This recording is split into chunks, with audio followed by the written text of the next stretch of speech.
مولانا جناب فاروق رضوی صاحب نے حکیم الامت مجدد ملت حضرت مولانا اشرف علی تھانوی رحمۃ اللہ علیہ کی کتاب حفظ الایمان کی عبارات کا کیسا جنازہ نکالا، لکھا کیا ہے اور کس انداز سے اس کو پیش کر کے عوام کے سامنے پیش کیا اور غلط عقیدے کی نسبت کی گئی۔ چنانچہ جناب فاروق رضوی صاحب نے حفظ الایمان کی جو تشریح کی ہے اس کا خلاصہ یہ نکلا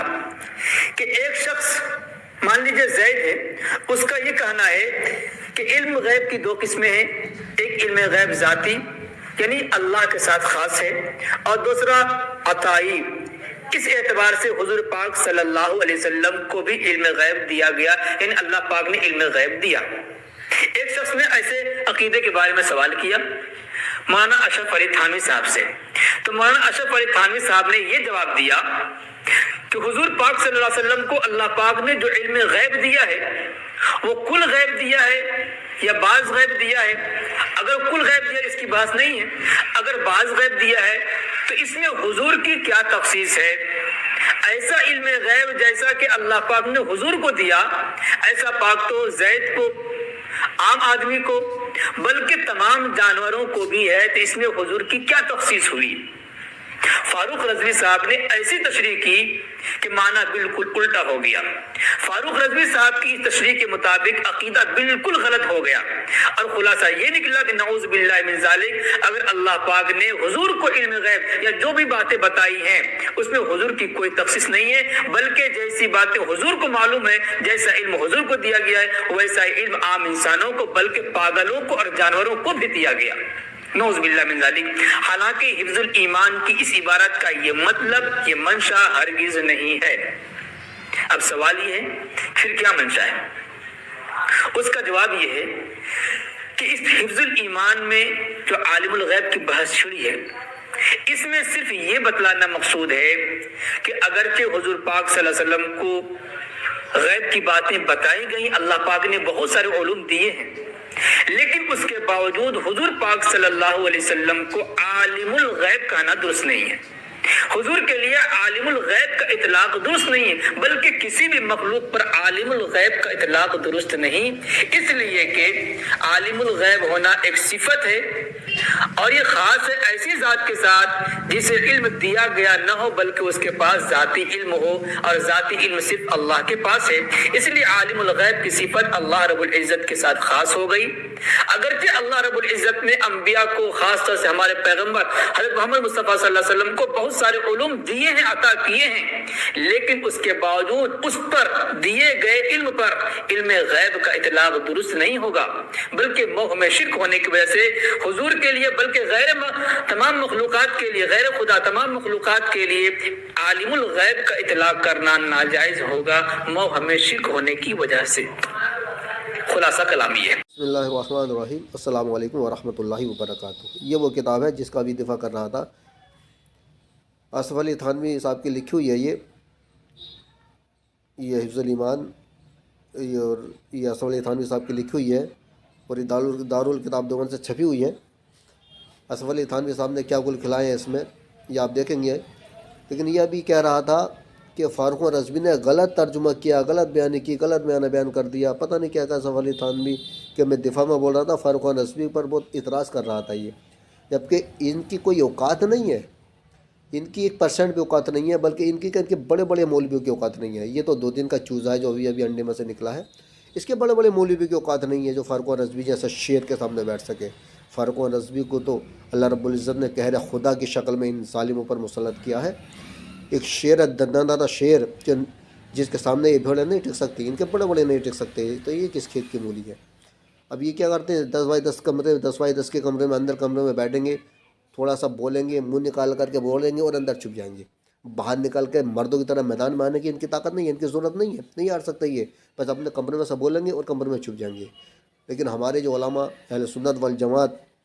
ماشاءاللہ شیروں کی طرح میدان میں آتے ہیں اور اپنے اسٹیج پر بیٹھ کر کے چیلنج کرتے، اعلان کرتے ہیں، آؤ اگر اپنی ماں کا دودھ پیا تو میدان میں آؤ نا، میدان میں آؤ، ثابت کر دو نا، اگر تم حق پر ہو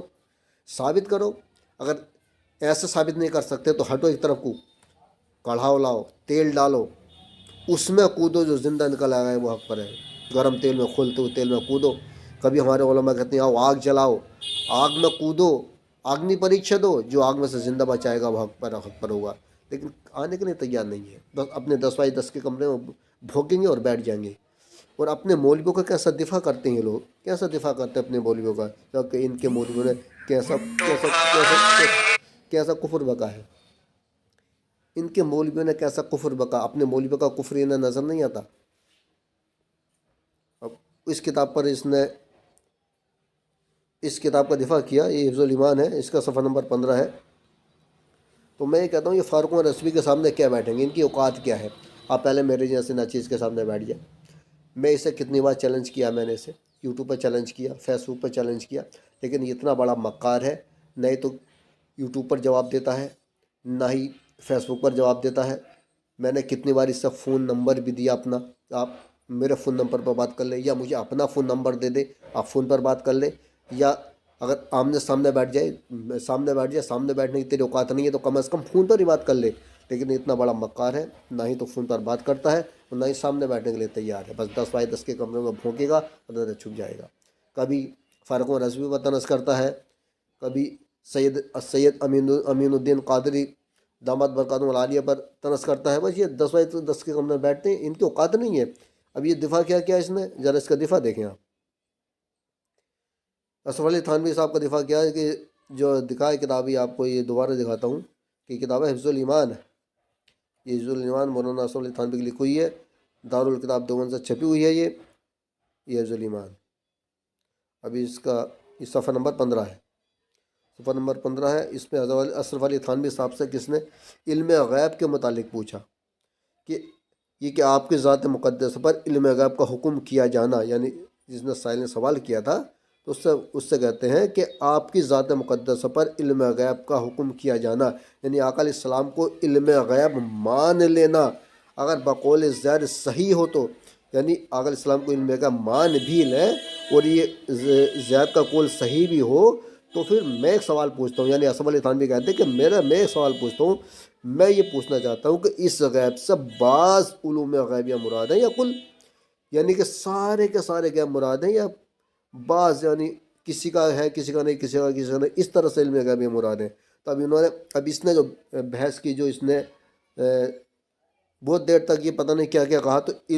تو کل علم غیب پر اس نے کل علم غیب پر بحث کی، جبکہ اشرف علی تھانوی نے جو جواب دیا ہے وہ بعض علم غیب کا دیا ہے، اور یہ دفاع کر رہا کل علم غیب کا، جبکہ کل علم غیب کا تو اس نے جواب ہی نہیں دیا، اس نے جواب دیا بعض علم غیب کا، کیونکہ ہماری کہ اس غیب سے بعض مراد ہے یا کل علم غیب، تو یہ کل علم غیب یہاں تک ہو گئے، اگر بعض علوم غیبیہ مراد ہے، یعنی ابھی جواب دے رہے ہیں کہ اگر بعض علوم غیبیہ مراد ہے تو اس میں حضور ہی کی کیا تخصیص، یعنی اگر بعض علوم غیبیہ مراد ہے، یعنی کسی چیز کا علم ہو کسی کا نہ ہو، کسی کا ہو کسی کا نہ ہو، اگر اس طرح سے مراد ہے تو اس میں آقا علیہ السلام کی کیا خاصیت ہے، نبی کریم علیہ السلام کی کیا خاصیت ہے؟ معاذ اللہ ثم معاذ اللہ کہتے ہیں کہ وہ کہہ رہے ہیں اپنی کتاب میں کہ ایسا علم غیب تو زید، عمر، بلکہ ہر سبھی مجنون، بلکہ جمی حیوانات و عوام کے لیے بھی حاصل ہے، یعنی تمہارے لیے، ہمارے لیے، بلکہ ہر پاگل کے لیے، مجنوں کے لیے، بلکہ جانوروں کے لیے بھی، معاذ اللہ ثم معاذ اللہ، ایسا علم غیب تو نے بھی ہے۔ معاذ اللہ، کیا آقا علیہ السلام کا علم غیب معاذ اللہ ثم معاذ اللہ کے جانوروں کی طرح ہے؟ اور پھر یہ عبارت لکھنے کے بعد میں یہ لوگ مسلمان بچیں گے کہ ان کا ایمان سلامت رہے گا، اور ان کا دفاع کرنے والوں کا ایمان سلامت رہے گا ان کا ایمان؟ یہ تو ایمان اپنا غارت کر چکے اور غارت گر ایمان ہے، ان کا تو ایمان ہے نہیں، دوسروں کو ایمان غارت کرتے ہیں۔ اب اس کا دفاع کرنے والے جو اس کا دفاع کرتے ہیں تو کیا ان کا ایمان سلامت رہے گا؟ کیونکہ یہ عبارت بالکل کفریہ ہے۔ ایک عام ذہن والا بھی سوچ سکتا ہے کہ آقا علیہ السلام کے علم غیب کو کسی پاگل سے تشبیہ دینا کہ یہ توہین نہیں ہے، کسی جانور سے تشبیہ دینا یہ توہین نہیں ہے، اور توہین مصطفیٰ علیہ السلام کفر ہے، اللہ کے نبی علیہ السلام کی توہین کرنا یہ کفر ہے۔ تو آقا علیہ السلام کی توہین کفر ہے، اور انہوں نے آقا علیہ السلام کی کتنی کھل کے توہین کی ہے۔ اگر میں یہ کہوں کہ جیسا اشرف علی کا علم ہے ایسا تو بچوں کا، پاگلوں کا، جانوروں کا، بلکہ خنزیر کا بھی ہے، تو اشرف علی تھانوی کی توہین ہوگی نہیں؟ اگر اشرف علی تھانوی کی توہین اس جملوں سے ہو رہی ہے تو اتنا کچھ بولنے کے بعد میں کہ شان مصطفیٰ میں توہین نہیں کر رہے لوگ، میرے آقا علیہ السلام کی توہین نہیں کر رہے؟ کتنی سخت توہین کرتے ہیں، اس کے بعد بھی یہ دفاع کرتے ہیں۔ میری تمام امت مسلمہ سے درخواست ہے کہ پہچانیں ان لوگوں کو، دیکھیں ان لوگوں کو، دور رہیں ان لوگوں سے۔ یہ لوگ غارت گر ایمان ہیں، لوگ ایمان کے چھیننے والے ہیں، ایمان کے لوٹے ہیں، تمہارا ایمان تم سے چھین لیں گے اور تمہیں پتہ بھی نہیں ہوگا۔ اس لیے ان لوگوں سے بچ کر رہو۔ جہاں دیکھو کہ علم اگر مصطفیٰ و نسانہ صادرہ، سمجھ لینا کہ وہاں بھی ہے۔ جہاں دیکھو شان مصطفیٰ و آتے ہی اس کا چہرہ، اس کا جغرافیہ بگڑ گیا، سمجھ لو کہ گستاخ رسول ہے۔ شان مصطفیٰ سن کر جس کا چہرہ بگڑ جائے، سمجھ لو کہ گستاخ رسول ہے، اور شان مصطفیٰ سن کر کے جس کا چہرہ کھل جائے، سمجھ لو عاشق رسول ہے۔ اللہ کے رسول علیہ السلام کی شان سن کر کے، علم غیب سن کر کے جس کا چہرہ دمکنے لگے، سمجھ لو کہ عاشق رسول ہے، اور جس کا چہرہ بجھ جائے، سمجھ لو کہ گستاخ رسول ہے۔ تو اے لوگوں، اے ایمان والو، اپنے آپ کو ان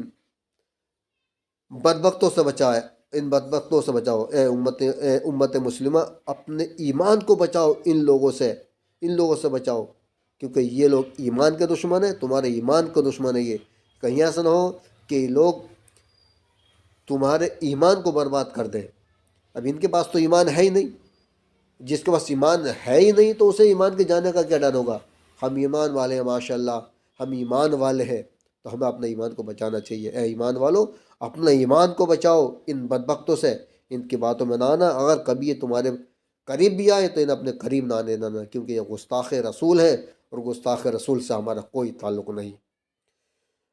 پروردگار، میں نے جو کچھ عرض و معروف کیا اس میں قصداً سم لفظ نمائیں جو بھی غلطی ہوئی، پروردگار حبیب علیہ السلام کا صدقے میں معاف فرمائے، اور ہمیں ان بدبختوں سے بچنے کی توفیق عطا فرمائے، اور ہمیں سننے سے زیادہ عمل کی توفیق عطا فرمائے۔ آمین۔ وآخر دعوانا ان الحمد للہ رب العالمین۔ السلام علیکم۔